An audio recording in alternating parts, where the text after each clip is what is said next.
Comenzamos el tema de equilibrio de fases demostrando la regla de las fases. En un segundo apartado vamos a hacer ejemplos sobre la aplicación de esta regla. La regla de las fases tiene la siguiente forma.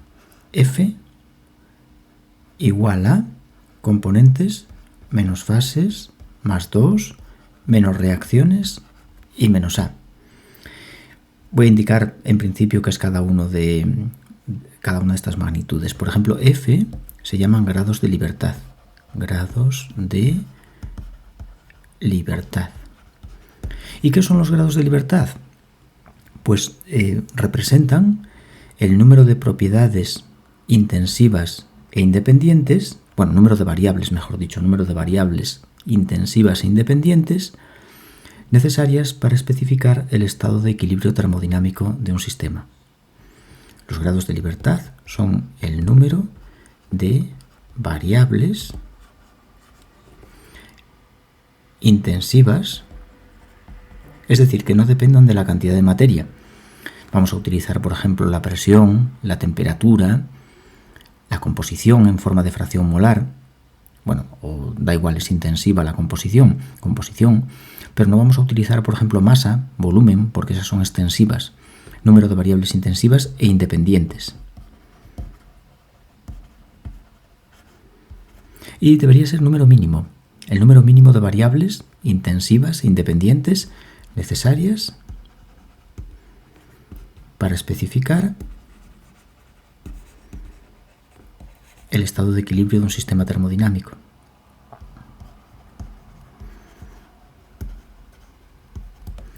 Es decir, la regla de las fases nos va a permitir saber cuántas variables tenemos que dar para poder tener especificado el estado de equilibrio de un sistema.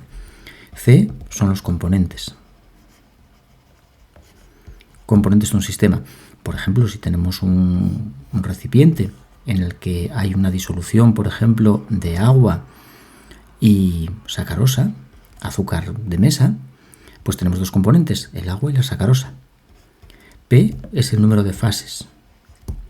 Las fases son la sólida, líquida y vapor. Por ejemplo, aquí en este caso, una disolución acuosa de sacarosa tiene una única fase, la fase líquida. Pero si en la parte de arriba suponemos que el agua se evapora, está cerrado y tenemos agua-vapor en equilibrio con la disolución, pues tendríamos dos fases, una fase vapor y una fase líquida. P valdría 2 en ese caso. R es el número de reacciones en el caso de tenerlas, número de reacciones químicas. El número de reacciones, la R representa cuántas reacciones ocurren en el sistema.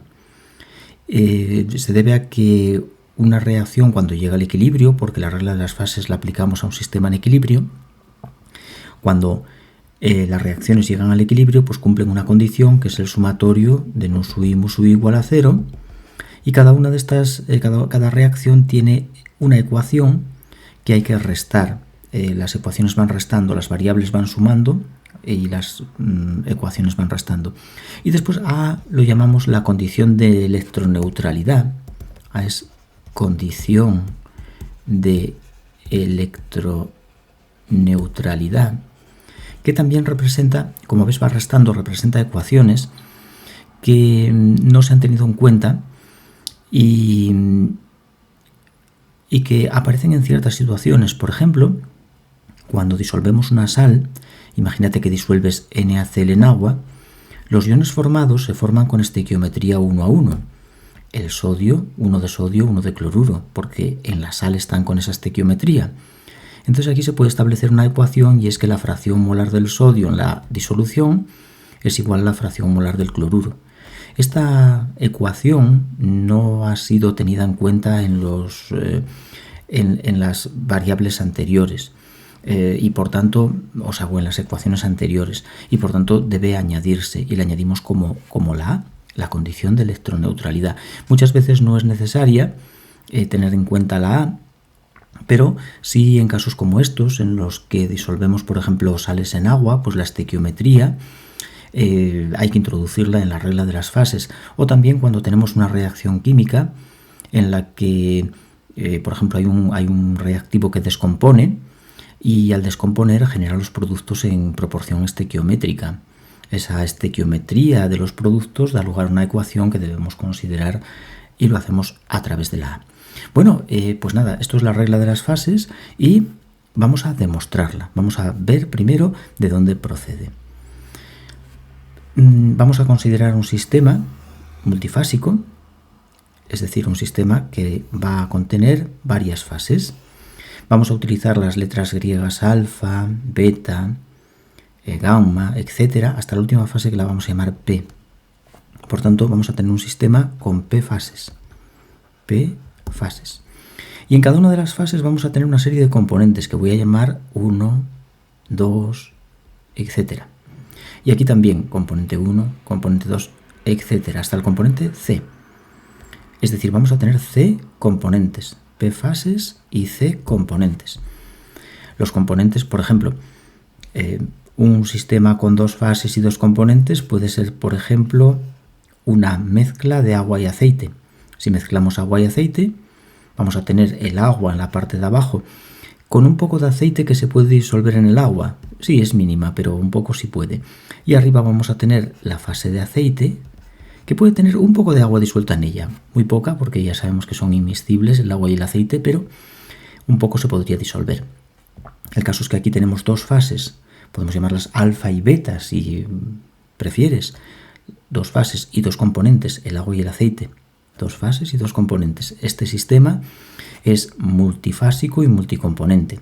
Tiene P fases y tiene C componentes. Suponemos que los componentes en principio están presentes en todas las fases, aunque verás que aunque alguna fase carezca de alguno de los componentes, la regla de las fases es aplicable de igual manera.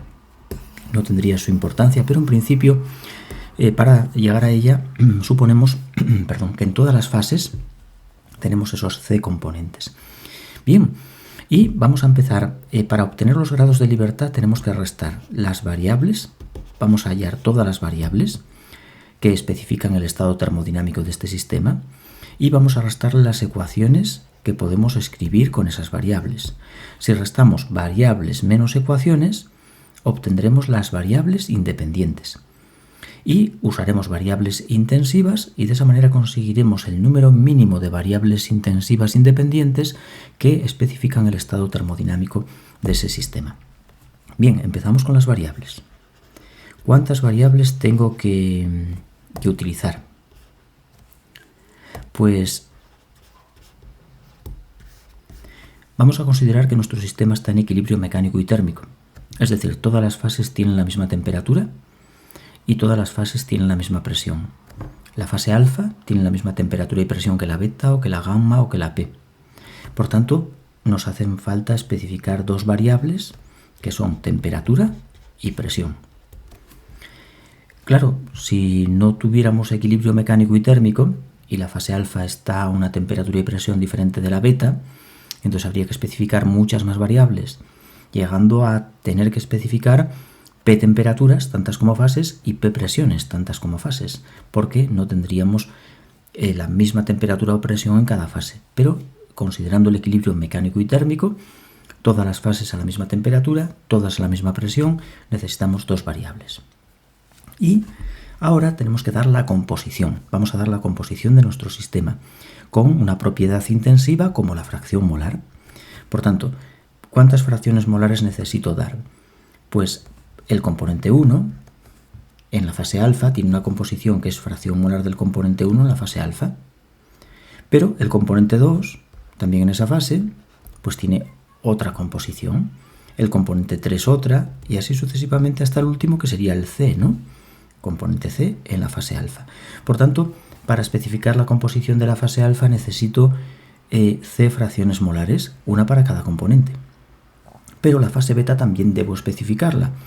Y eso me obliga a dar también otras C fracciones molares, las del componente 1 en la fase beta, las del 2 en la beta, las del componente C en la beta. Y así sucesivamente con todas las fases, la gamma, la delta, etcétera, hasta la última que es la P. Tengo que dar la fracción molar de 1 en P, la fracción molar de 2 en P, la fracción molar del componente C en P. Y ahora viene el trabajo más complicado, contar cuántas fracciones molares tengo que dar tengo dos variables intensivas que son Tp y le voy a sumar las fracciones molares y así tengo todas las variables. Bien, para contar cuántas fracciones molares hay aquí, voy a contar cuántas tengo en una fila. En una fila tengo C fracciones molares. Y ahora voy a contar cuántas filas tengo, tantas como fases. Tengo P filas. Por tanto, si multiplico el número de unidades que tiene una fila por el número de filas, me da el número total de fracciones molares, que van a ser C por P. Tengo C por P fracciones molares. Y por tanto, ya termino con el número de variables que son Tp, o sea, son 2, las variables son 2 más Cp. 2 más Cp. Ese es el número de variables intensivas que voy a utilizar. Bien, pero estas variables es evidente que no son independientes. Por ejemplo, las fracciones molares de los componentes de una fase no hace falta especificarlas todas, porque su suma da 1. La suma de fracciones molares de los diferentes componentes de la fase alfa va a dar la unidad, va a sumar 1. Así que no necesito especificarlas todas, me basta con especificar todas menos una. Es decir, hay algunas ecuaciones que podemos plantear. Y vamos a ver cuántas ecuaciones puedo plantear. Por ejemplo, lo que te acabo de comentar. Si sumamos las fracciones molares de todos los componentes en la fase alfa, da 1. Esto es una ecuación. Pero esto lo puedo hacer también para la fase beta. Si sumo las fracciones molares de todos los componentes en la fase beta, me vuelve a dar 1. Y así sucesivamente. Hasta la última fase, si sumo las fracciones molares de todos los componentes en la fase P, me vuelve a dar 1. ¿Cuántas ecuaciones he planteado? Una por cada fase. ¿Cuántas fases tiene nuestro sistema? P fases. En consecuencia, aquí hay P ecuaciones. Tengo P filas, cada una de las cuales es una ecuación. Así que ya sabes, hay P ecuaciones. Y para tener los grados de libertad, resto mis variables 2 más Cp menos P. 2 más Cp menos P. Pero estas P ecuaciones no son las únicas que puedo plantear. Tenemos un sistema en equilibrio mecánico y térmico. Significa igualdad de presiones y temperaturas. Pero aún no he exigido que se encuentre en equilibrio material. Y el equilibrio material viene dado por los potenciales químicos.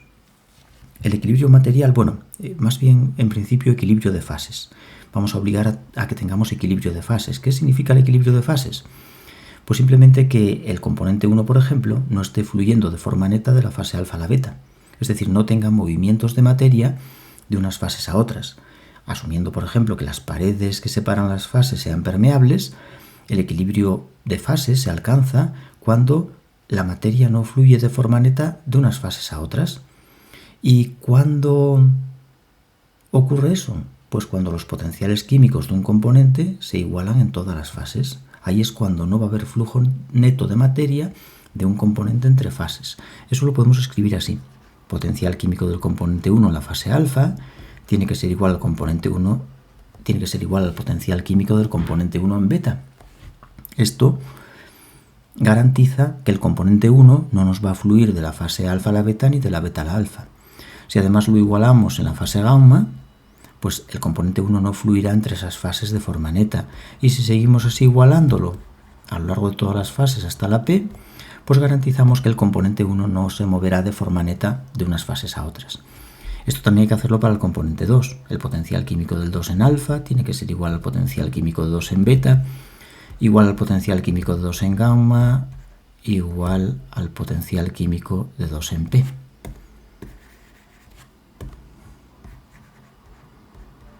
Y así sucesivamente a lo largo de todos los componentes. Hasta el último, que es el componente C, potencial químico de C en alfa, tiene que ser igual a potencial químico de C en beta, igual a potencial químico de C en gamma, igual a potencial químico de C en P. Y de nuevo tenemos el problema de calcular cuántas igualdades hay aquí. Ahora contamos las igualdades, no los potenciales químicos, sino el número de igualdades. Cada igualdad es una ecuación. Por ejemplo, aquí tenemos una ecuación, una igualdad. Aquí tenemos una segunda igualdad, por tanto, otra ecuación. Observa que cada 2 potenciales químicos tengo una igualdad, o sea, 2 potenciales químicos una igualdad, 3, 2 igualdades. 4 potenciales químicos serán 3 igualdades. Por tanto, P potenciales químicos, que son los que tengo aquí en una fila, me dará P menos 1 igualdades. P menos 1 igualdades. En una fila tengo P menos 1 igualdades, una igualdad menos que el número de potenciales químicos. Y ahora solo tengo que multiplicar por el número de filas que tengo. ¿Cuántas filas tengo? Pues una para cada componente. 1, 2, C filas. Si multiplico por C, tengo el número de igualdades que hay en este rectángulo. Número de igualdades en una fila por el número de filas. P menos 1 por C. Por tanto, ahí ya tengo las ecuaciones que genero obligando al equilibrio de fases. Es decir, que no fluya la materia de unas fases a otras. Y la sumo aquí. P menos 1 por C. Y ahora ya tengo la regla de las fases. Paso a sustituir en la fórmula de grados de libertad igual a variables menos ecuaciones. ¿Cuántas variables necesito en total? 2 más CP. Pero estas variables no son independientes. Para que lo sean, resto el número de ecuaciones. P menos P menos P menos 1 por C. Resté variables menos ecuaciones. Operamos un poco. 2CP menos P menos CP más C. CP se va con CP y me queda C menos P más 2. C menos P más 2. Ahí tenemos la regla de las fases para un sistema sin reacción química. Se me olvidó al principio indicar que no voy a tener en cuenta, hasta el momento, no voy a tener en cuenta las reacciones químicas. Sistema sin reacción química, por eso no incluye la R. Y bueno, la A la vamos a añadir al final, aunque aquí también se puede añadir la A si hay ecuaciones que no estén contempladas en las que he pintado aquí. Como por ejemplo esas ecuaciones de la neutralidad eléctrica que comentábamos, pues habría que añadirlas como A y van restando, porque las ecuaciones van restando, recuerda. Bien, entonces ahora lo vamos a generalizar a un sistema con reacciones químicas. ¿Qué ocurre cuando tenemos reacciones químicas en nuestro sistema termodinámico? Pues que cada reacción química, cuando alcanza el equilibrio, porque la regla de las fases la aplicamos a un sistema en equilibrio, por tanto las reacciones químicas tienen que haber alcanzado también el equilibrio, pues cada reacción química se puede escribir para ella en el equilibrio esta condición. El sumatorio de mu sui nu sui es igual a 0 cuando la reacción química alcanza el equilibrio. Esto es una ecuación de suma de potenciales químicos por coeficientes estequiométricos igual a 0. Por tanto, cada reacción química tiene una de estas ecuaciones. Si tengo una reacción química, debo restar menos 1, porque tengo una ecuación. Si tengo dos reacciones químicas en el sistema que han alcanzado el equilibrio, resto menos 2, y así sucesivamente, o sea, en general menos R. Al restar menos R, bueno, lo voy a poner aparte, grados de libertad igual a componentes menos fases más 2, y teniendo en cuenta las reacciones químicas, restamos menos R. Ahí tendríamos la regla de las fases para un sistema con reacciones químicas, con R, reacciones químicas que han alcanzado el equilibrio.